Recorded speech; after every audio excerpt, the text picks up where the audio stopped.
Hey guys, it's Poxbro. Welcome back to another video. Today in Fallout 76, I'm going to be talking about legendary crafting. And today I'm going to be making a guide in regards to legendary crafting and pretty much like what you can do with the new legendary crafting update and how you can get the materials needed. And I'll also talk about the new legendary power armor effects. And if you're curious about any other legendary effects, I'll have those links in the description so you can see the full list of all the changes, all the new legendary effects, and all of the balance changes. But I most likely won't talk about them in this video since I've already talked about those in a previous video, which was the patch notes for the Steel Rain update. But let's go ahead and get started with legendary crafting.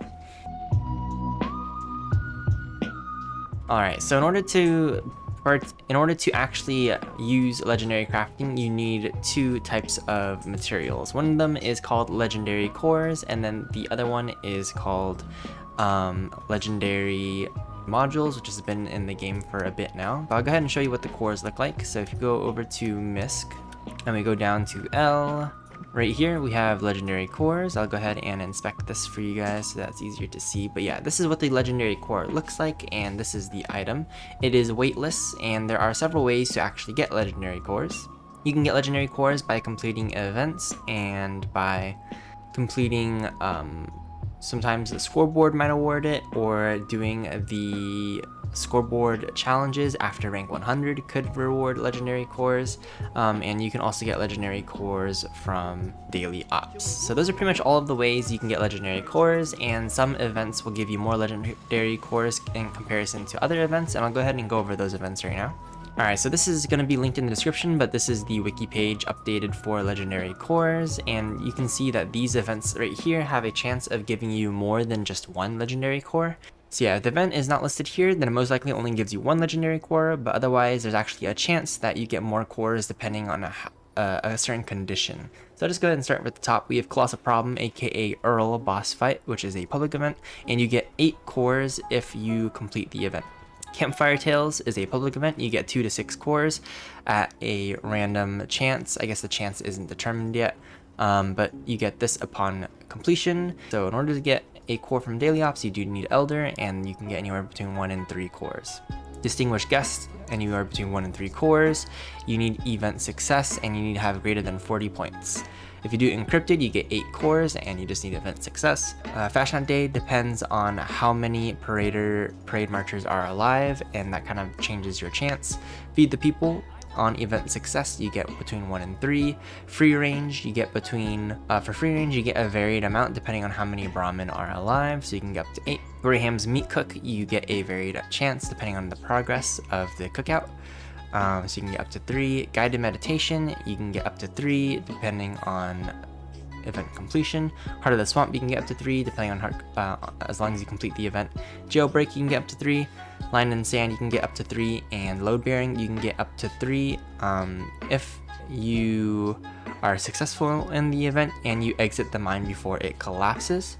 One Violent Night, you can get up to 3 if it's successful, and this is with or without the optional objective. Path of Enlightenment can give up to 3 with event success. Project Paradise gives you a varied amount depending on how many creatures are still alive, and this can give up to 8. Rad Rumble can give up to 3 as long as the event is successful. Anything over 25%, so as long as you have any, I think this anything over 25% is talking about the ore collection, so as long as you have a little bit of ore, anything above 25% ore, then I think Rad Rumble can give between 1 and 3. Scorched Earth will give you 5 upon event success. This is pretty much the Queen boss fight. Next we have Swarm of Suitors, which can give between 1 and 3 if you spawn and kill the Murloc Queen. Tea Time can give up between 1 and 3 upon event success. Test Your Metal can give between 1 and 3 depending on event success, and Uplink Daily Op can give between 1 and 3 depending if you get Elder. And Uranium Fever will give you between 1 and 3 cores upon event success and any progress. So these are all of the events that can give you more than 1 core. Most of them go up to 3, or some of them give 8. So yeah, if you see these events out there, I recommend going to these events specifically if you are out there to grind cores, because they can give you more than just 1 core. So they're kind of more time efficient to actually farm cores. Launching nukes to do Earl and launching nukes to do the Queen will be a good way to farm it as well. And if you can also do Encrypted or Free Range, those will give you these 8 cores. cores right here. But honestly, if you're able to launch nukes, I would probably just do back-to-back Earls and just farm out these 8 cores for every Earl. So that's how you get legendary cores. And with legendary modules are also stored in your inventory, also in the MISC section, and you can see that they actually have a weight to them. So they're going to be 0.25 pounds per legendary module. And you can get legendary modules from the Purveyor, which is going to be in the bottom left of the map right here. So this is what the Purveyor looks like. I'll go ahead and show you guys the inside in case you haven't been here before. Once inside the rusty pick, you can navigate to the vendor, aka the Purveyor right here behind the counter. And this vendor will sell you legendary modules, which is going to be right here for 50 script a piece. Every time you buy from the vendor, you can buy only 10 right now, and then you can server hop, which is when you disconnect from the server, reconnect to a new server, and the inventory of 10 will be refreshed. So there's not necessarily a limit to how much you can buy, except for like the currency that you have. That's the only thing limiting you.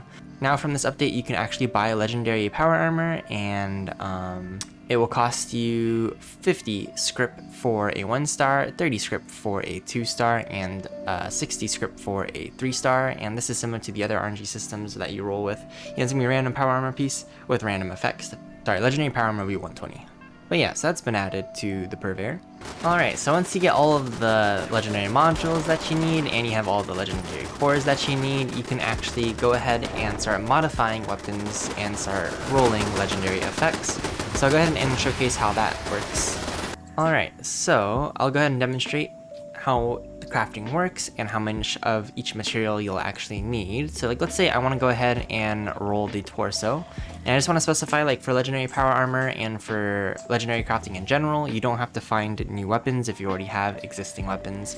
So I already have this set built before the update, and the way legendary crafting works is you just modify the item. So it's just like you're attaching a scope, or you're modding like calibrated shocks to power armor or something. It's pretty much the same way. So we can go here to modify and repair, and then we can see all of the power armor pieces here, and these are the ones that are on the actual chassis. So right here I have the torso, and we could go to like the right leg, for example, and we can just hit modify, and then you still have the mod slot, the paint slot, and now you have a legendary mod slot. So we can select this, and for the first legendary mod slot, it is a 1-star, and this will cost 1 legendary core and 2 modules. The next level is 2-star legendary mod, and this will cost 3 legendary cores and 3 modules. The next slot is going to be 5 legendary cores and 4 legendary modules, and every time you select one of these, it's going to re-roll all of the legendary attributes, so there's no way for you to lock in any of them. So just to clarify, like, let's say I modify this right leg for a 1-star, and I get a 1-star effect. If once I roll it into a 3-star afterwards, the 1-star effect that I previously had will be re-rolled as well. And so it's just a bunch of re-rolling, if that makes sense. So it is a little risky. Every time you re-roll, it could be something different, and most people are probably going to be just re-rolling 3-star, so you'll probably just want to make it a 3-star and then re-roll the 3-star. So I'm going to show you that right now. I'll make this right leg a 3-star. Right there, so we have minus 15% damage from robots, plus 1 agility, and ammo weight is reduced by 20%. Now if I was to click this 3-star again and hit make again, all 3 of them could be different. They could technically be the same because it's RNG, but most likely they're all going to be rolled different. And yeah, so that's pretty much how legendary crafting works. And just to show you with weapons, this weapon was rolled, or I guess crafted before the update, and so if I go ahead and modify it, you can see Bloodied Legendary Mod, and you can see that it is the same cost associated with each of these tiers, and it follows the same suit where if I were to re-roll it, it would re-roll everything. So this is actually a really good plasma caster, so I feel like re-rolling it would be not worth it at all. So I'm just going to leave that as is, and yeah, that's pretty much how legendary crafting works. So you're just gonna have to get a lot of script and get a lot of legendary modules and constantly re-roll gear until you get the perfect set that you're looking for. Just to show you guys a little bit more of how the RNG works, I'm gonna go ahead and craft the rest of my T65 since I am just trying to mod this out to get legendary anyways. And we'll mod this out with a 3-star as well. And here we got exterminators, so it's a minus 15% damage from murlocs and bugs, rad resistance, and weapon rate reduced by 20%. We'll do the left arm and the right arm as well. But you can see I actually don't have enough cores, so I'm going to go ahead and hold off and just wait until I get more cores to do the rest of the set. But that's pretty much what that looks like. I just want to go ahead and also mention that now that there's legendary power armor in the game, it is actually able to drop from rewards. So like anywhere where you would be able to get a legendary drop, like doing the queen or doing an event, or you killing a legendary enemy, it can now drop legendary power armor. And this is an example of finding power armor in the game now. And this is a good and a bad thing, because maybe you'll find a really nice piece of legendary power armor, but most cases you'll just find a very heavy hunk of power armor that will then weigh you down. So if you want to hold on to it to script, I recommend having a chassis dedicated to holding these parts of armor, because it will make the weight a lot more manageable. So right here I have a spare chassis called the script chassis. And if we look at this chassis, I just have a bunch of random legendary pieces on it that are here as just to hold until I have enough script to actually script them, since I maxed out for the day. So we can just go to armor, and we could put the left arm on here and the torso on here, and you can just see this is just holding a bunch of random legendary pieces that I don't want. And that just makes it so that all of this weighs 10 pounds instead of weighing a lot more in my inventory. As you can see, this torso itself is already 16 pounds. And then you can just go ahead and store that in your inventory or your stash. And the last thing that I want to go over for this video is going to be the legendary power armor effects. I'll have this linked in the description, so I'm not going to go over it too in depth, but I'll just go ahead and give you guys a preview of what I think is good for each tier. And there are some new weapon effects as well, but I'll have those linked in the description. I won't necessarily be showing them in the video, since I've already talked about them in a previous video. So for the 1 stars, I think the best thing here is probably going to be Overeaters. Increases damage reduction up to 6% as you fill your hunger and thirst meters. So in terms of damage reduction, most power armor, especially T65, already has a lot of damage resistance, so it's not as good. You get like diminishing returns. So if you're using T65, you should probably try to go for Overeaters.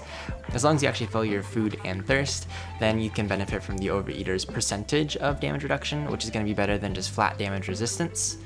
If not Overeaters, I would then recommend Bolstering if you're bloodied, or Vanguards if you're not bloodied. And those give you flat resistances, which could be beneficial to other power armors, but for T65 you kind of get diminishing returns.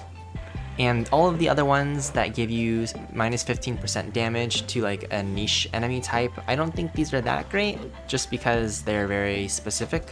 But I guess they're there.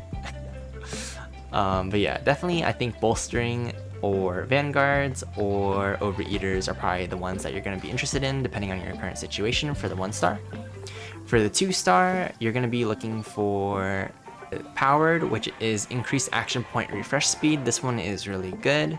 And another one that is really good is poison resistance, so poisoners, because poison damage is pretty lethal in this game. I think those two are probably the best. I think I would be kind of okay with like +1 intelligence because it gives you extra XP. But if you really want to maximize beneficial stats, poisoners or powered are probably the best two for a 2 star in my opinion.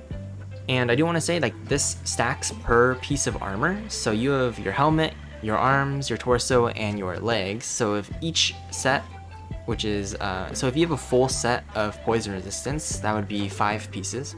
5 times 25, for example, for the poison resistance would be a total of 125 poison resist, and this counts for the 1 star effect as well. So if you have a full set of Overeaters, you're going to be getting 6% per piece times 5, so you're going to be getting 30% damage reduction if your hunger and thirst are full.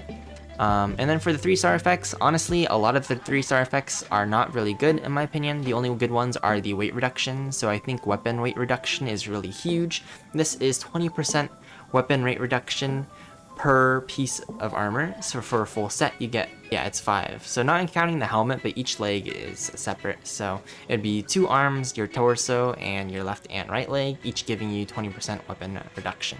And so you can get a really big weapon reduction, and this is for all weapons in your inventory. It is not weapon specific.